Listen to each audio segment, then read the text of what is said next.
I guess except for he loves Castlevania and I don't, and he gets mad that I don't like Castlevania, but that's it. The Gentleman wasn't that good, no. Is your favorite movie because the main character's named Turkish? Yeah, I've seen Layer Cake too. Well, Your Will does have a master's in film. Yeah, I mean he's a fucking born and bred theater kid. Has a fucking literal master's in film, and he loves horror a little too much. I'm not the biggest horror fan. That's another area where we disagree, I guess. Trailer for the new Guy Ritchie movie, Wrath of Man. What is this?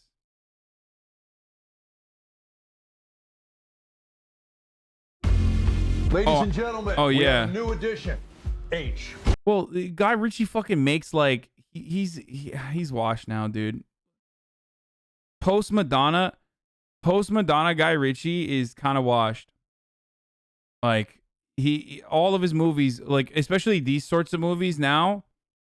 I don't know if it's gonna be good or not, but these sorts of movies are wait, I didn't flip my opinion. For those of you who think like Rock and Roll is the exception, yeah, but even Rock and Roll doesn't match up to Lock, Stock, or Snatch.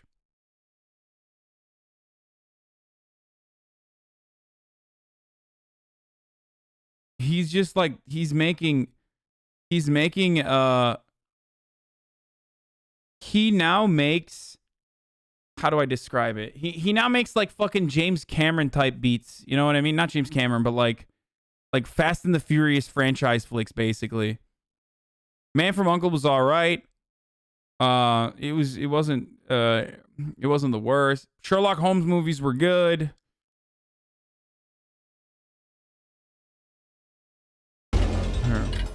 Portico Security specialize in cash trucks across LA. Do you have any idea how dangerous this job can be?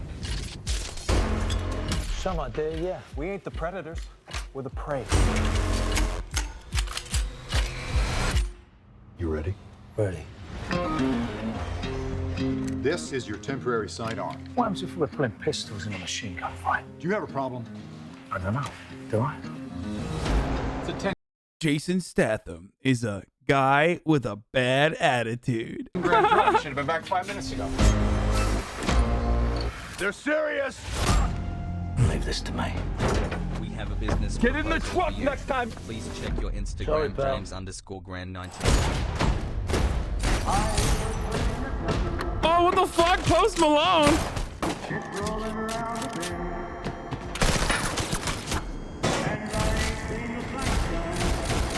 Who is this lunatic?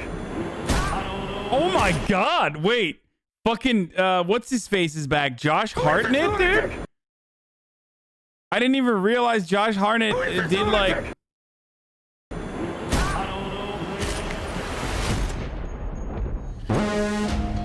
It doesn't feel right. It's like he wants trucks to get hit. He's not a cop. But if he's not a cop, what is he? A while back, we lost 2 guards, a civilian too. There was an investigation. We still haven't found a scum. oh, what who up, did it. Rami? You were in an accident. My son. He didn't make it. Oh, I need to know okay. too. Well, the entire plot has been revealed now. So he just wants fucking every truck to be hit so that he can find the guys who murdered my fucking son. Bruv. All right, well, that's how we're doing it. It's the story. I want all the fucking trucks to be hit, bruv, so I can fucking find the people that killed my son. My son. The tree has been shook, and it's been shook hard. We've scorched earth. You started by saying you'd do anything. But what I'm hearing is, you think you've done everything. I can see it's gonna be a long night. It's gotta be an inside job. I can do it in 2 weeks. You only wish you could do it in 20 years.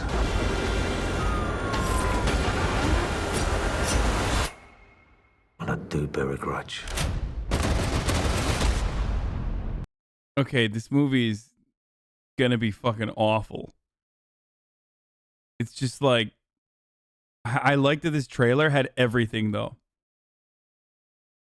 I love how Jason Statham plays Jason Statham in every movie. I mean, that's how a lot of good actors do their thing. It's more John Wick than Lock, Stock, and Smoke and Barrels. Yeah, exactly. I just wish you would go back to that fucking anime style, dude. I think that's part of the reason why I love old Guy Ritchie movies is that like they remind me of animes. Like build a band together and you do a fucking job, and they're all like unique characters, very colorful in their own ways. You know what I mean?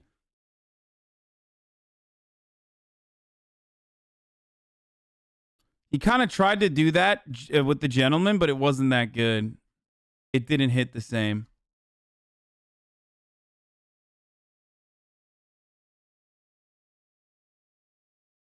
Baby Driver was great. I loved Baby Driver.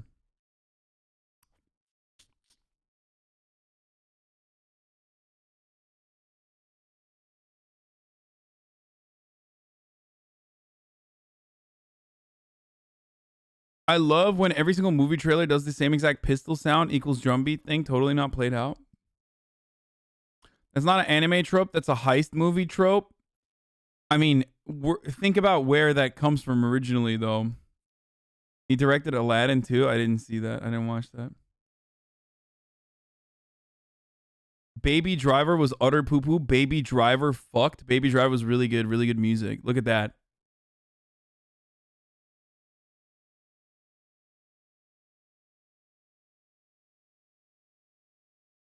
Yes, I've seen Layer Cake. Layer Cake is good. Oh, this is the Bob Odenkirk movie that what's his face wanted Tony wanted me to watch. This is what he was talking about in the game. He was like, "You need to watch this." Donnie. This is like So they took maybe $20 and an old watch. Mr. Manson. It's like John Wick if he's a loser, right? No. Could have taken her, Dad. Wait, is this the Red Band trailer? Heard you had some excitement last night. I wish they'd have picked my place, you know? Uh-oh. There might be titties in this, right? Daddy. Doesn't that mean there's titties in the Red Band trailer? Wait, it's not even in the fucking title, dude. They would say this is the Red Band trailer in the title if it was the Red Band trailer. Hold on.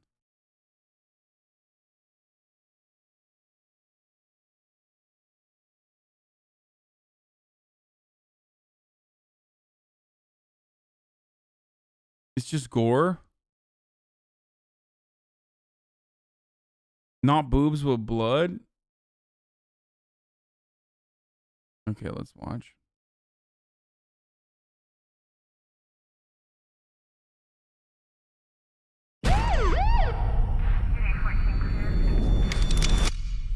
So they took maybe $20 and an old watch? Mr. Manson, did you even take a swing? No. Could have taken her, Dad. Heard you had some excitement last night. I wish they'd have picked my place, you know? Why didn't you take him out? I was just trying to keep the damage to a minimum. Yeah, how's that working out for you? You okay? Because you don't look okay. There's a long dormant piece of me that so very badly wants out. What are you still doing here, old man? I'm gonna fuck you up.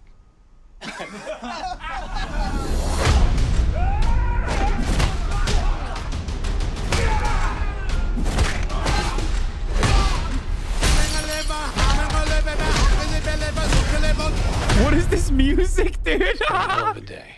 You can see that. For 12 years, I worked for some very dangerous people. Everybody get to the basement. What is happening? Don't call 911. Oh, dude, I'm gonna watch the fuck out of this, dude. This actually looks dope. Last guy anyone wants to see at their door. This is me, a straight white male, when liberals. No, this is like, oh, this is like chud bait, dude. This is the fantasy. This is the fantasy of like every fucking suburban Trump supporter dad. You know what I mean? Where they're like, hell yeah, brother, this is why I need, brother, this is why I need my AR-15. When the death squads come knocking down my door, dude. It's called a legal kill. But I left it behind to start a family. I might have overcorrected. Someone in the chat said, that's white man winter. Yeah, literally. Left. Come and take it, the movie. Debt that needs repayment. And your creditor is the winner of your resurrection. Listen, motherfucker, like, ex-operatives getting back in the game, if that wasn't such a fucking valuable franchise, you wouldn't have had, like, 11 Jason Bourne movies, okay? They came after my family. They stole my kitty cat bracelet. And you don't fucking do that. Give me the goddamn kitty cat bracelet! You look like shit, Dad. You should see the other guys. It's so stupid. Nobody was a pretty mid movie, but Prof Odenkirk. Are you? Me? I'm nobody.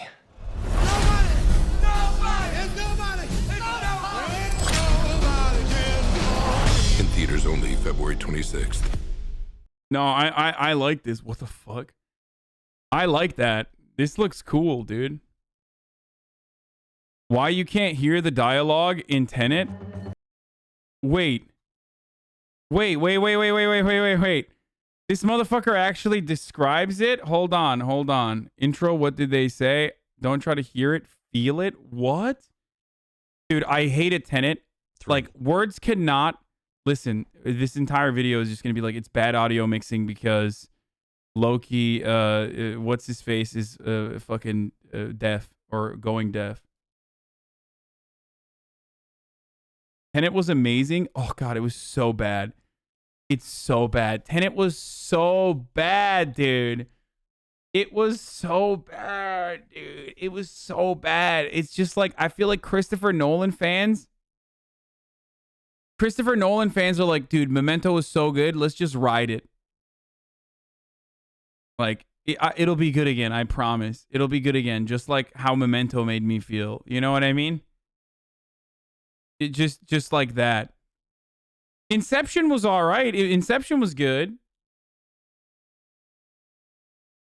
But Tenet was so bad. Oh my God. It was so bad.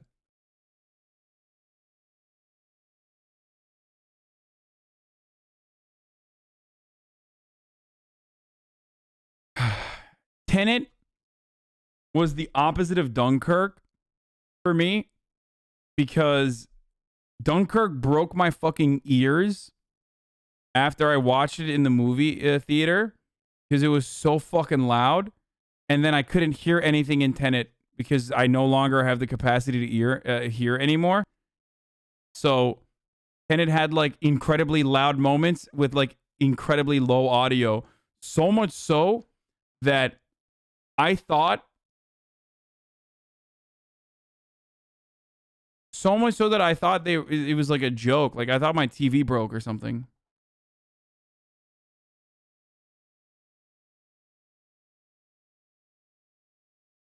Please take this L because Tenet was fire. Okay, we gotta see this now. Yeah, shout out to the deaf and the blind, by the way. A separate structure within the others. Damage to one structure won't compromise the other.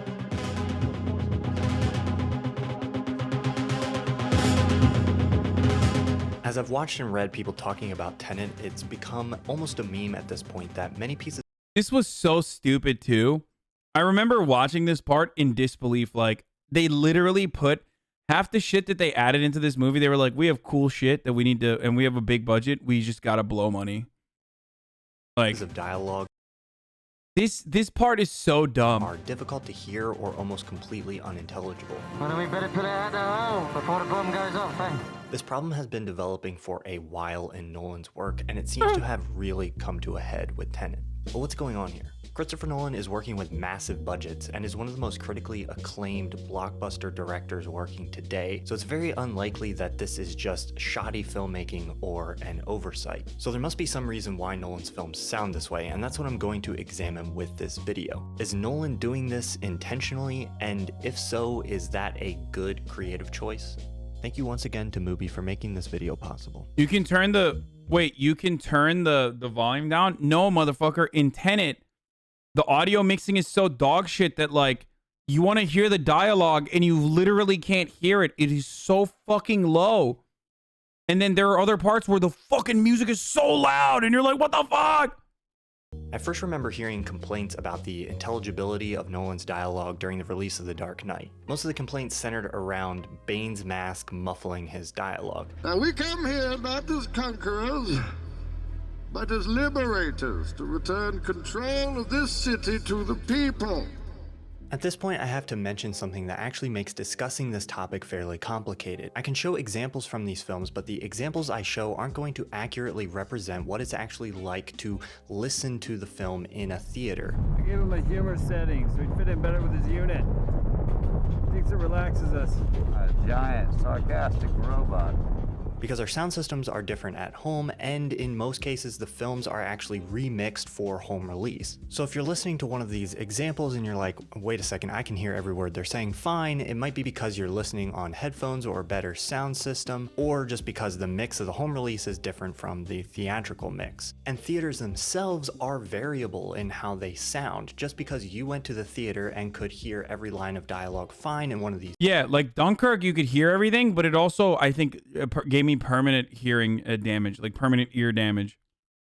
Like, I definitely blew out an eardrum after Dunkirk because it was so fucking loud, dude. Like, I think they just wanted you to... I think Dunkirk was like, you want to have tinnitus because that's what soldiers will get. So we want you to feel like you're literally like you fought in war. These movies doesn't mean that if you went to another theater, it's a great movie, though. You hear the same thing, but I'll talk more about that later. For The Dark Knight Rises, while the Bane thing was annoying to a lot of people, it didn't seem to really detract from the movie too much. If anything, people disliked it for other reasons. But the complaints resurfaced with Nolan's next film, Interstellar. This time, the complaints were louder and more common, and people felt like they were missing key pieces of dialogue. Keep that aim right at me.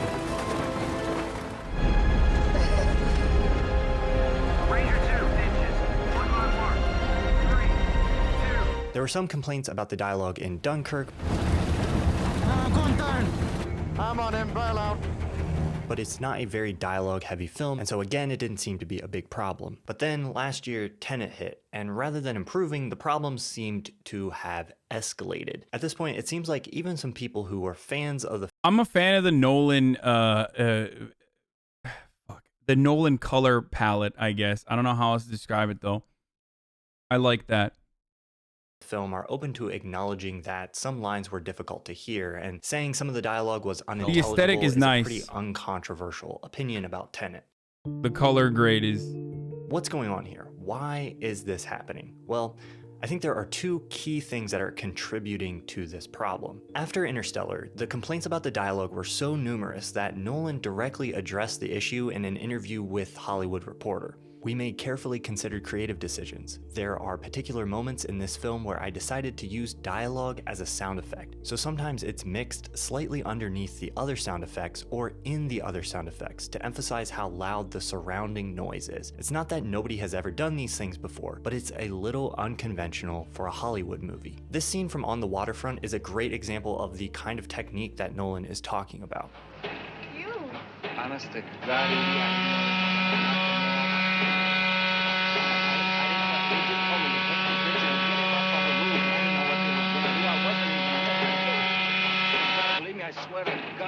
And this scene from Terrence Malick's Tree of Life is another great example. Okay, guys, that's like... Okay, those are unique scenes. that's supposed to emphasize how loud it is, not the entire fucking movie, dude. Like, it's a little different when it's happening throughout the entire fucking movie. Okay? Like the gimmick is to emphasize how loud it is. If the other characters are not responding to how loud it is and having a normal conversation, then you are the one who is not hearing the fucking conversation. They are. They're having a normal conversation. They're like, yeah. Like, oh, isn't it crazy? Like, oh, okay. It's not a fucking creative decision at that point, dude. That's bullshit. 6 months. In both cases, the filmmakers clearly feel like the image, sound effects, and facial performance are more important. Also, the other part about it is that the other part that is like stupid is that in Dunkirk, it is the fucking loud noise in the background, right? But in Tenet, it's the soundtrack. So what's up? Like half the time, it's literally the soundtrack that's it's muffling the voices. So are you supposed to? Are other characters hearing the soundtrack? There's music going on in the background, like the score. Than hearing the lines of dialogue. And they're emphasizing those elements by taking away the audience's... The funniest part is the fucking music is great in Tenet. Probably the best part of the entire movie. Ability to hear what's being said. Nolan is clearly trying to use this technique Literally in several great. places in Interstellar, like this one. Well, this little maneuver is going to cost us 51 years. You don't sound so bad for pushing 120. I don't agree with the idea that you can only achieve clarity through dialogue. Clarity of story, clarity of emotions. I try to achieve that in a very layered way using all the different things at my disposal. Picture and sound. In theory, I think this is a totally valid technique. For example, if I turn up the music, it emphasizes how loud it is. In sound design, you're dealing with two things: the actual intensity of the sound and the intensity of a specific sound relative to the other sounds in the mix. By drowning a sound we're used to being able to hear out with another, it implies an intensity to the second sound that may not be there naturally. When I watched Interstellar, I saw it in 70mm IMAX. That will be an important detail later. But when I saw complaints about the sound afterwards, I was confused. I didn't really understand what people were complaining about. Yes, I had difficulty hearing a few lines, but like Nolan pointed out, I assumed it was intentional and that those lines weren't important. Thanks. Please note that all of our sound equipment is functioning properly. Christopher Nolan makes the soundtrack with an emphasis on the music. This is how it's intended to sound. At the time Interstellar came out, I pretty much accepted this explanation. But Tenet was a different story. For scenes like this, where you can't hear some of the dialogue, That's weird. what you can't hear isn't really important. This is clearly Nolan intentionally obscuring the dialogue. Nolan is playing with sound in an interesting way in this scene, bringing the vocals of the Freeport attendant to the surface only when he's really giving a key piece of information. From their private planes. Of course. And to be honest, I get what he's trying to do here and I kind of like it. But that explanation doesn't account for a scene like this. Got that shocking for an intelligence agent. Right! Here, the dialogue is pretty important exposition. And when I listen at home with headphones on, I can make out what they're saying. But when I saw this scene was dog shit for the sound mixing, but it was also dog shit in general. I'm telling you, they were just like, all right, bruv, we got fucking catamarans, right? It's sick, right? They look fucking cool, yeah? All right, let's put a fucking scene in it with catamarans, bruv. That's it. In theater, I could barely understand a word of what they were saying. Just literally, the movie's already long as it is. You did not have to have this. You did not have to have any of this in the scene. And that brings us to the second component of this issue. Can I recommend a tailor? I'll manage. You British don't have a monopoly on snobbery, you know. What? Not a monopoly, more of a controlling interest. When it comes to picture and sound, not all theaters are created equal. Some theaters have much higher quality, top-of-the-line sound systems. And on top of that, how good the sound is in an individual theater depends on how well-aligned and calibrated the sound system is. In an interview with IndieWire, Nolan said this: "We made the decision a couple films ago that we weren't going to mix for substandard theaters. We're mixing for well-aligned, great..." Oh my God, dude. Everyone that defends Christopher Nolan is so whack. Oh my God. Every part Every part of his responses are making me hate him more and more and more and more, dude. Oh God, it's so bad. Theaters. So when filming, no wonder his fucking fan base is a bunch of Elon simp level fucking sycophants. filmmakers are mixing the sound of a film, they make decisions based on how they want the film to sound creatively, but they also have to make decisions based on maintaining clarity across a variety of different quality levels in theaters. Nolan, however, is saying that he's focusing solely on crafting the experience for top-of-the-line theaters. So a line like this Well, we better put it out the hole before the bomb goes off, eh? might be inaudible in a poorly aligned theater, not because Christopher Nolan doesn't want you to hear the line, but because he's only paying attention to whether or not that line is clear in a well-calibrated, well-aligned, top-of-the-line theater. So every time he's pushing the intelligibility of the audio to its edges, he risks losing clarity in all of the theaters that aren't perfectly aligned. When I saw Interstellar, I saw it. Guys, Tenet was made to be confusing. Okay? That's why the audio needs to be unintelligible. There you go. That's the take. So you make it even harder to fucking comprehend what's going on. Okay? That's it. So that all the dog shit fucking Christopher Nolan fans can turn around and be like, you simpleton. You simply do not understand. Tenet was actually a masterpiece. And you don't understand how, because your tiny brain can't comprehend. In 70mm That's it. IMAX. That's why. So I got to see and hear the film the way Christopher Nolan intended. But when I saw Tenet, I saw it at a lower end local theater whose projection and sound quality are subpar even compared to other smaller theaters. And watching Tenet, I really had a hard time understanding a lot of the dialogue. You first. So what's the solution here? Is Nolan making a valid creative choice, or does he need to change his ways? Making the choice to make some dialogue unintelligible is a valid creative technique that any filmmaker is welcome to use, but a filmmaker declaring their intent and the audience perceiving the intended effect are two different things. I'm not saying the audience is always right, but if a large portion of your audience is repeatedly misunderstanding your creative intent, you might want to re-examine how you're using that technique. If audience members are confused about whether or not they're supposed to be able to hear a line of dialogue, they'll be thinking about that and not about the effect Nolan is trying to get across. Basically, how intense the emotion or sound is in that scene. One of the big differences between the On the Waterfront clip and some of the places where Nolan is using this technique is that in On the Waterfront, it's very clear we're not supposed to be able to hear this line. And because of the way the story is constructed, we already kind of know what he's saying.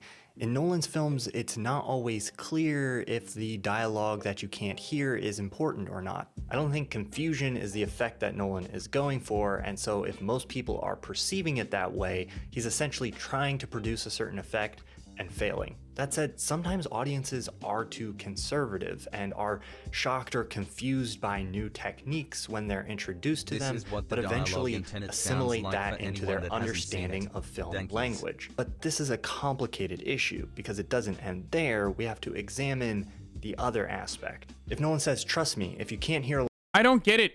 He's literally saying he brought it up. He brought up like, oh, well, it's a deliberate reason for why he's doing it. Oh, it's actually on purpose. But, you know, it might not be on purpose in a lot of other areas, right? And it clearly isn't. Because if it was like one or two scenes and it's a gimmick to like showcase how loud it is, that's one thing, right? But then he doesn't rail on him enough. You know what I mean? He's not like really criticizing him. He's like too timid and too worried to criticize the creative liberties, I guess, Christopher Nolan is taking. Has hug.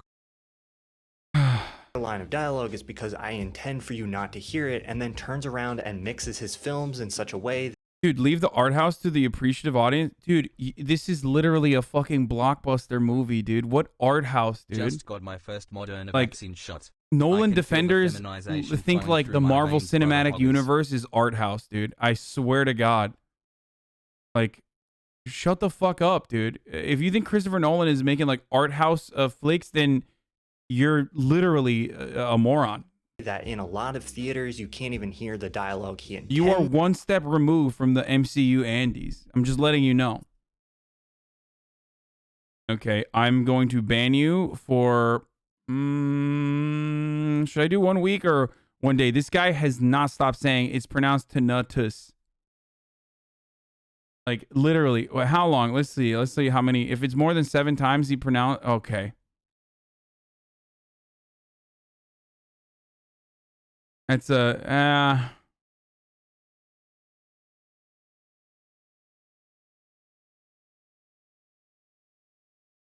What are we thinking, boys? What should I do here?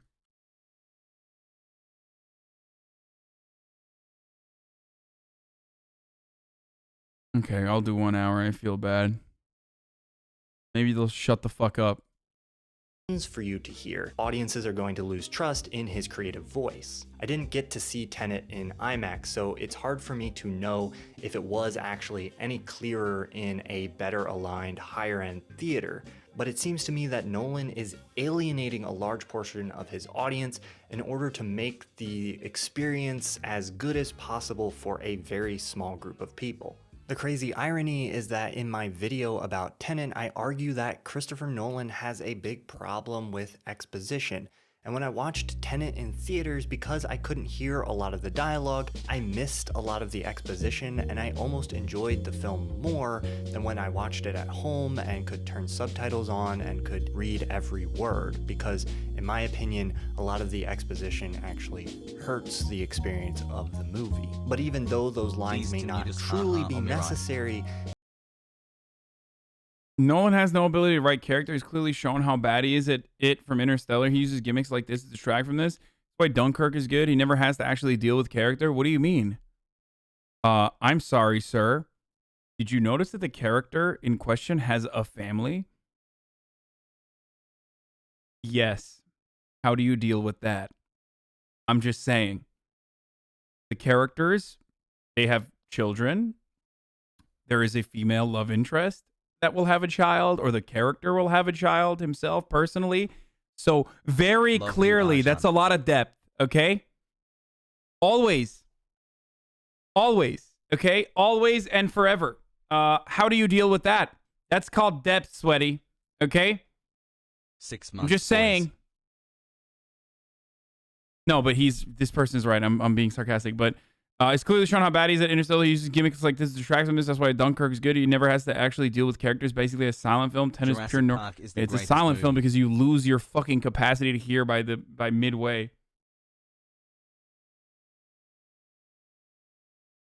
if you feel like you're supposed to be able to hear them and you can't, it makes watching the film a little bit uncomfortable. And I'm generally a fan of filmmakers pushing boundaries artistically, but if the way they're going about pushing those boundaries causes the audience to reject that technique instead of broadening their view of what is valid as a part of film language, then it feels counterproductive. It's easy to give supremacy to the artistic vision of the filmmaker, but sometimes artists, even successful ones, make bad creative choices. Ultimately, it's Nolan's right to make the creative decisions that he wants to make, and it's the audience's right to stop seeing his films if they're bothered by them. And it's the critic and everyone's right to discuss what makes for a good and bad experience watching a film, as we all collectively bargain about what makes a good film. I doubt Nolan will change his ways, and in the book, The Nolan Variations, he makes this comment. I actually got calls from other filmmakers who would say, I just saw your film and the dialogue is inaudible. Well, I love that Nolan is trying to push the boundaries. Dude, I love that, dude. I love that. What are you doing, bro? I couldn't hear the fucking movie. Of what's possible with sound, and I think it works in some cases. I think it's probably time he took a note from his peers. Mubi is a hand-curated online streaming platform that has an excellent selection of movies. Werner Herzog. Not gonna lie, I can't even look at the stream when the guy's on screen. I can't stop looking at his teeth. You just know that it was Tarantino. No, that wasn't Tarantino. If it was Tarantino, it would have been like, there's no feet in this. How do you go about making an entire movie and not have feet exposition peppered in at numerous ridiculous points? What the fuck are you doing? Just don't even make movies at that point.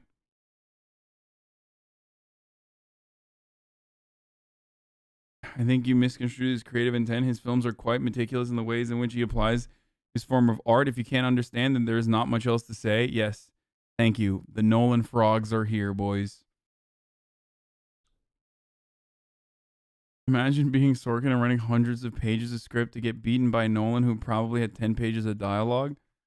I mean, I don't like Aaron Sorkin either. Like, I think Aaron Sorkin is fucking annoying too. Like, every character, Aaron Sorkin is such a liberal for how much of a fucking leftist he is with his dialogue.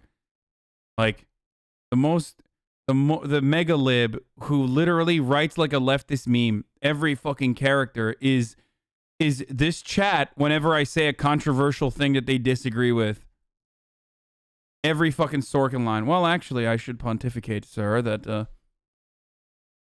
coming at this from the leftist point of view. Mainstream trailer, please.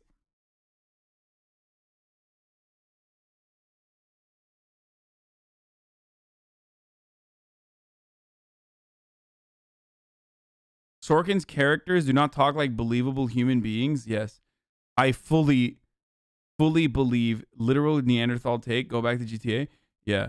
I fully believe that Aaron Sorkin is personally responsible for how liberal everyone is with West Wing. Actually, Nolan makes even more leftist movies since his audio blasts your right ear into complete uselessness.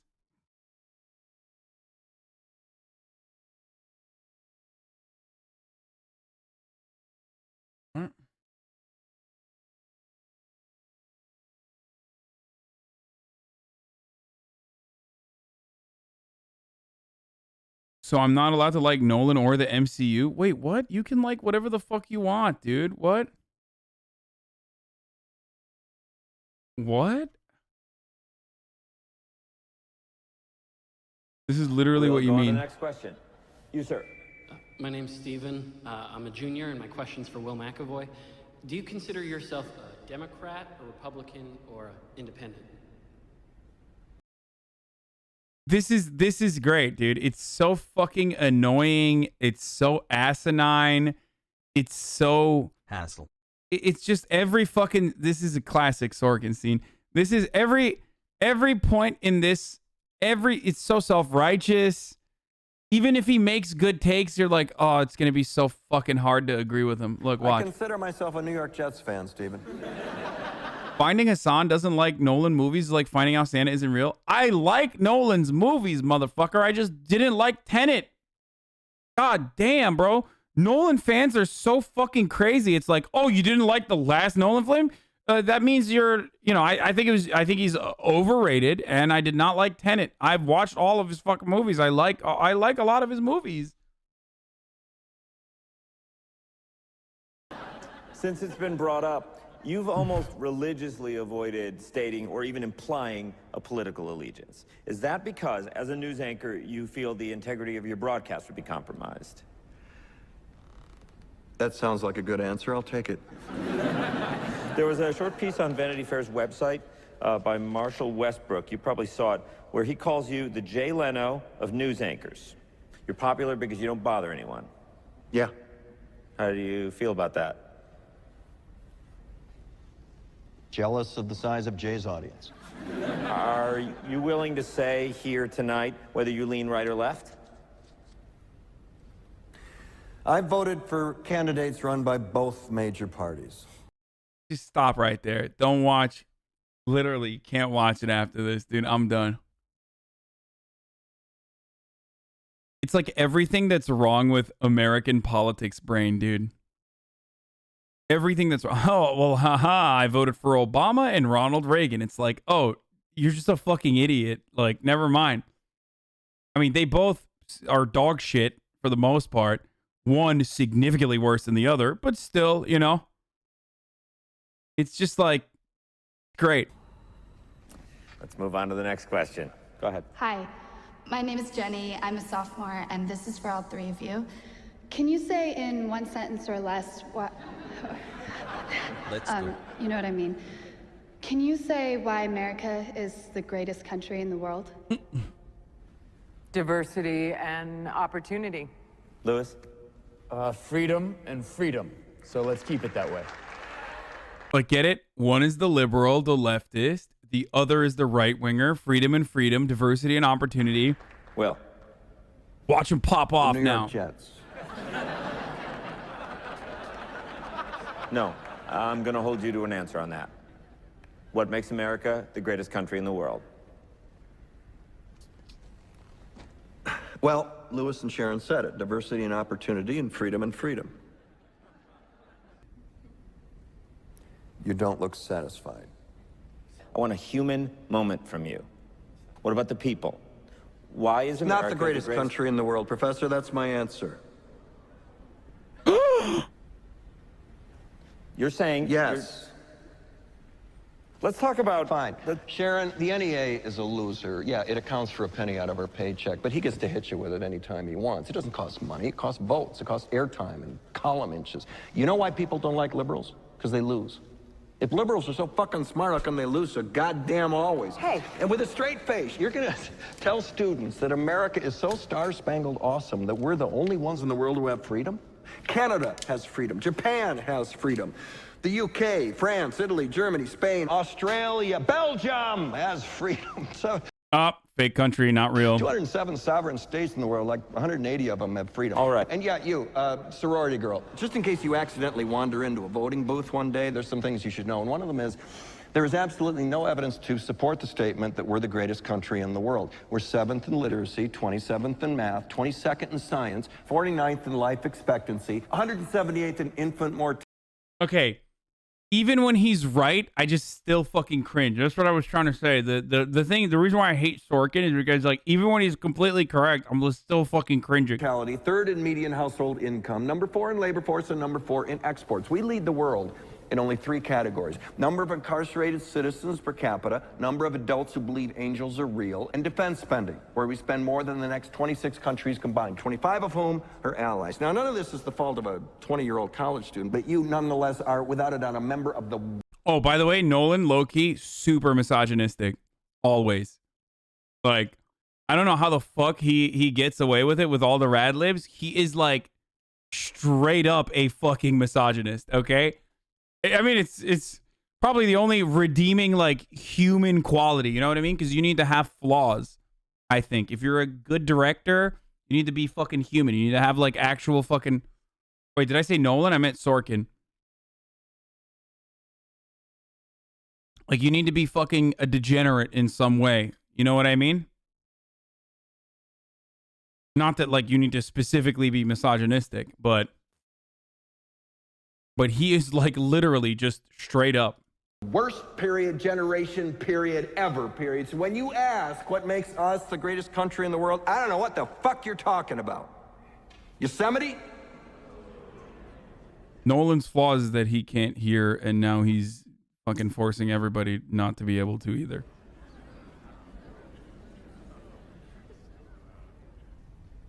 Sure used to be. We stood up for what was right. Ah, there it is! It's coming, boys! We fought for moral reasons. We passed laws, struck down laws for moral reasons. We waged wars on poverty, not poor people. We sacrificed. We cared about our neighbors. We put our money where our mouths were, and we never beat our chest. Bum, bum, bum, bum, bum, bum. Bum, bum, bum, bum, bum, bum. We built great big things, made ungodly technological advances, explored the universe, cured diseases, and we cultivated the world's greatest artists and the world's greatest economy.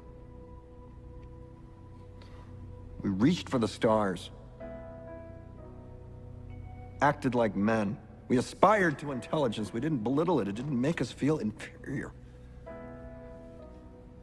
We didn't identify ourselves by who we voted for in the last election, and we didn't scare so easy.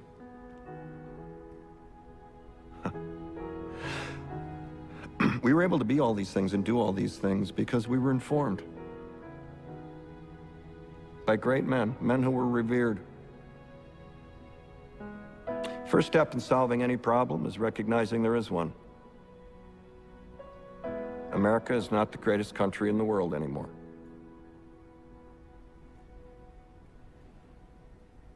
Because we lost touch with our roots. You know what I'm saying? That's why, dude.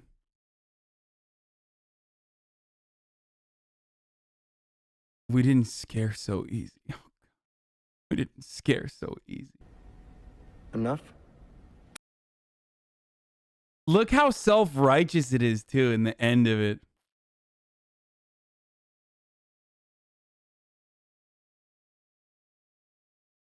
They never explicitly give a day for when things were supposedly good, huh? I mean, it's just MAGA, dude. But, like, liberal MAGA. Please show the airplane scene from the show. It's GOAT comedy. Oh, that's not from this show. That's from West Wing. That is another classic. Okay, here. Does anyone have that clip ready to go? Fired off? Because here, this is a Sorkin moment, boys. It's one of the worst. Wait, is it from Newsroom? Oh, I thought it was from fucking West Wing. Wait, I'm pretty sure. Wait, no, this is not the one then. Wait, this is Newsroom. Oh my God, I thought it was West Wing. Oh my God. Wins the lottery and loses a ticket. Why would it be West Wing, dipshit? I don't fucking remember. Biggest story in a generation. It all fucking mashed into one another. You are not a spectator. We are locked on a. Hold on. It wouldn't have been West Wing. It's fucking post West Wing. Loses a ticket. Biggest story in a generation, and I'm a spectator. You are not a spectator. We are locked on a plane, and we still help put it together. That's pretty good. What is this compulsion you have to look on the bright side? I can never count on you to be Jewish. If it helps, we should probably be concerned about violent retaliation. That does help, man. Thanks. My regret is that I'd like to have been with my wife. And Johnny would wake up the kids, bring them down to the studio. We'd all watch together. Yes, I'd like to be with your wife, too. I'd like to be in the newsroom with Will and Charlie and her and you. And Maggie. I said Maggie. No, you didn't. You didn't. So you have to ask yourself, what happens when you and Maggie break up? Which you know is going to happen. And Jim's with someone else. We were talking that loud? Over Delaware after the second scotch? There's passengers in row 22 who know about you, Maggie, and Jim. True story. Shut up. Excuse me. Oh, that's a classic Sorkin, too. Tonight in a few minutes. Do you know anything about this? The internet says he's speaking on a matter of grave national security. Yeah, I've got the same thing. I've got a flight that's been canceled. Does that have anything to do with what you're talking about? Has there been a terrorist attack? No. Wait, there's been a terrorist attack? No, there hasn't. I got an email. God, Olivia Munn. Oh my God. Saying we're at war with Libya. Nope. You guys know what's going on, don't you? Folks, there hasn't been a terrorist attack. None of your friends and family are in danger. The president will be speaking in just a few minutes. No. Listen, they're just nervous I don't because care. You do not take over control of the cabin. they're getting emails and going online and seeing. You do not take over control of the cabin, ever. Ma'am, now sit down no, and... you know... I'm getting the captain. Yeah, get the captain, because I'd like to have a word with him. The seatbelt while we're standing still is one thing, but how paranoid do you have to be to think that I'm declaring myself in charge of the... Is there a problem, sir? Yeah, I was just asking how paranoid you have to be. Sir? Sir?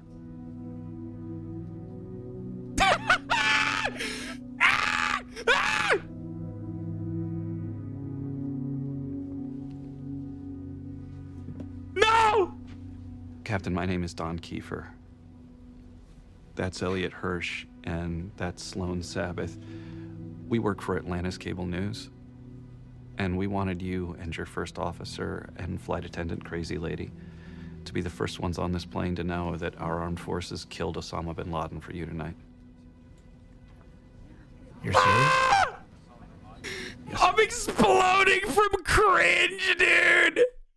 Explosive cringe. They're shaking hands.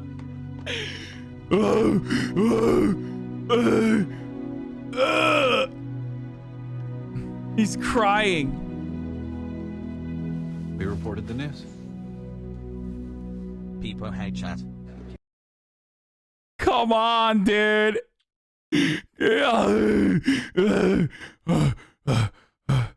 Fuck. We reported the news. Okay, there's another one. This is another really good one.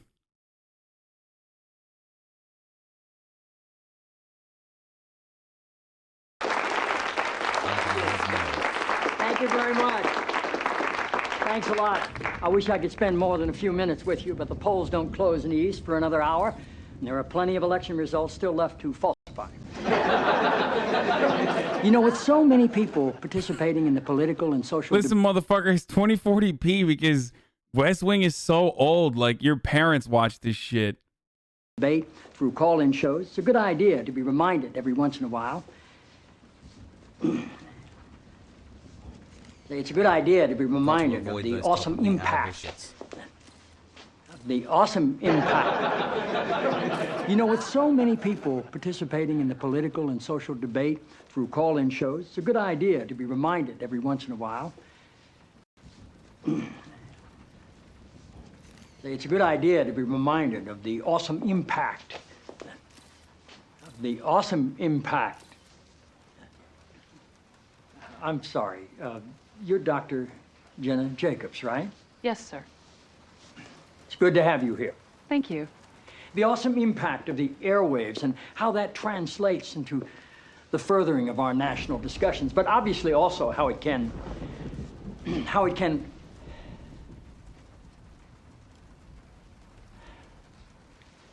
forgive me, Dr. Jacobs. Yeah, mentally Are destroyed you that an Sydney MD? woman. A PhD. A PhD. Yes, sir. In psychology? Oh. Oh, shit. Okay, never mind. I'm back in it. I'm back in it, boys. Some fucking PhD hate. Let's go. No, sir. Theology? No. Social work? I have a PhD in English literature. I'm asking because on your show, people call in for advice, and you go by the name Dr. Jacobs on your show, and I didn't know if maybe your listeners were confused by that and assumed you had advanced training in psychology, theology, or healthcare. I don't believe they are confused, no, sir. Good. I like your show. I like how you call homosexuality an abomination. I don't say homosexuality is an abomination, Mr. President. The Bible does. Yes, it does. Leviticus. 18:22. Chapter and verse. I wanted to ask you a couple of questions while I had you here. I'm interested in selling my youngest daughter into slavery, as sanctioned in Exodus 21:7. She's a Georgetown sophomore, speaks fluent Italian, always cleared the table when it was her turn. What would a good price for her be? While thinking about that, can I ask another? My chief of staff, Leo McGarry, insists on working on the Sabbath. Oh my God, this is actually going to be, oh God, people are going to love Sorkin after this because there's so many r/atheism cringe dipshits in my audience that like hate religion. So like, they probably are like, oh no, this was really well written. This is literally just a Reddit moment, okay? He just copy pasted a fucking Reddit moment into his dialogue. 35:2 clearly says he should be put to death. Am I morally obligated to kill him myself, or is it okay to call the police? Here's one that's really important, because we've got a lot of sports fans in this town. Touching the skin of a dead pig makes one unclean, Leviticus 11:7. If they promise to wear gloves, can the Washington Redskins still play football? Can Notre Dame? Can West Point? Does the whole town really have to be together to stone my brother John for planting different crops side by side? Can I burn my mother in a small family gathering for wearing garments made from two different threads? Think about those questions, would you? One last thing. While you may be mistaking this for your monthly meeting of the ignorant tight-ass club, in this building when the president stands, nobody sits.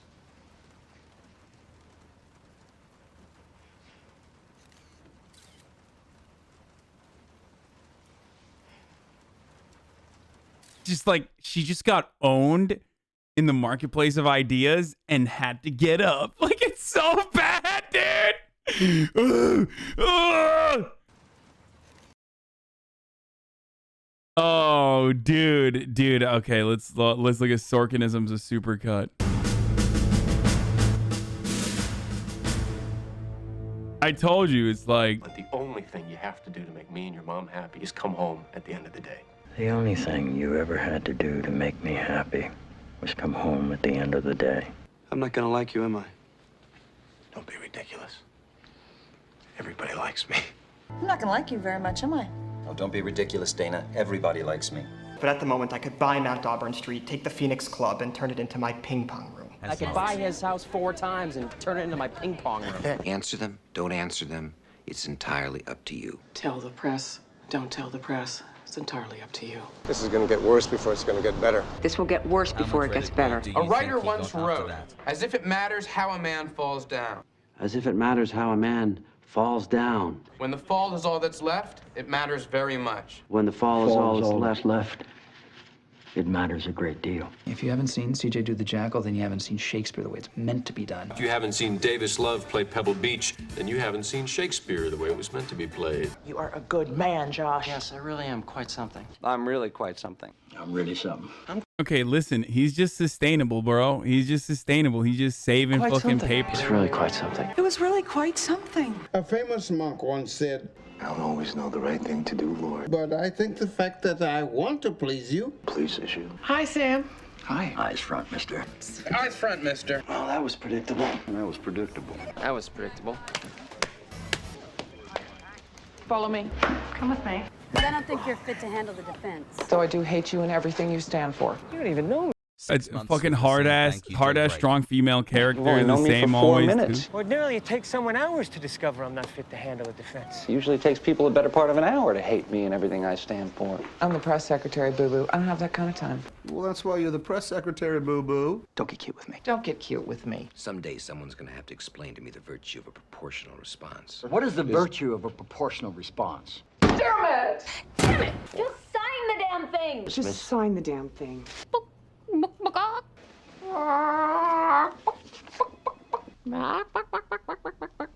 Fire me or shut the hell up. Fire me. Or shut the hell up. This is you and me talking, Dana. I'm not other people. I'm not other people. I'm not other people. I'm not other people. Don't talk to me like I'm other people. And don't talk to me like I'm other people. And I think she's all about Eve. This chick is all about Eve. What do you want from me? What do you want from me? What do you want from me? What do you want from me? He is a house guest living here rent-free on a very generous grant from the Eduardo Saverin Foundation. You're basically going to be living the rest of your life on a charitable grant from the Jeremy Goodwin Foundation. Say nothing of the fact that To say nothing of the fact. To say nothing of the fact. Oh, to say nothing of the fact is a fucking huge.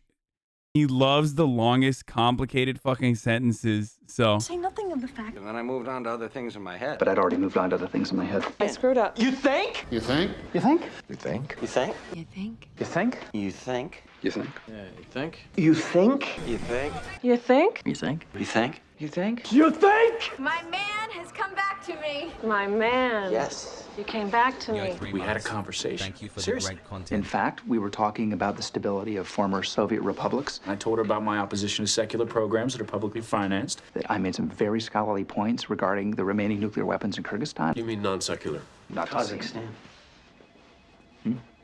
Nuclear weapons are in Kazakhstan.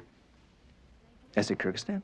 You don't oppose secular programs that are publicly financed. You oppose non-secular programs that are publicly financed. I'm sure you got it right last night. I'm sure I got it right at breakfast. Yeah, 50-50 chance. You had a 50-50 chance. Not for nothing. Not for nothing. Not for nothing. Not for nothing, but... Not for nothing, but... Not for nothing, but... Not for nothing, but... Not for nothing, but... Not for nothing. But before we go in there, I want to be clear. My father didn't pick up a cocktail waitress, Leo. My father's been having an affair with a woman He's had a woman in an apartment in Santa Monica. for 27 years. For 28 years. You bet. You bet. You bet. You bet. You bet. You bet. You bet. You bet. You bet, little friend. You bet. You bet. You bet. You bet. This isn't happening. This isn't happening. This isn't happening. This isn't happening. This isn't happening. Really? Yeah. Oh, really? Yeah. Really? Yeah. Really? Really? Yeah. Really? Really? Bring it, boss. Bring it, boss. Bet your ass. Bet your ass. You bet your ass. Bet your ass. Bet your ass. To Whom? Better for who? Whom? Dan? From who? Whom? And I work here just like you do. Can I help you? Dude, the thing is, like, he just writes every character as himself, and he's just like a fucking douchebag. So every character is like the classic, like grammar Nazi douchebag. It's just, Can I help it's you? great. Can I help you? Can I help you? The streets of heaven are too crowded with angels. The streets of heaven are too crowded with angels. I have legs that go all the way down to the floor, my friend. Her legs do go all the way down to the floor. It's taken on an international flavor. Much like myself. Well spiced. Much like myself. But you're not that guy. I'm not that guy. I'm not that guy. I'm not that guy. I'm talking about really good porn. Really good porn. You are a sleazy, slimy adolescent oversexed. You are an adolescent, oversexed whoremonger. Was that supposed to be funny? Is that supposed to be funny? No. No what? No, ma'am. Nothing. No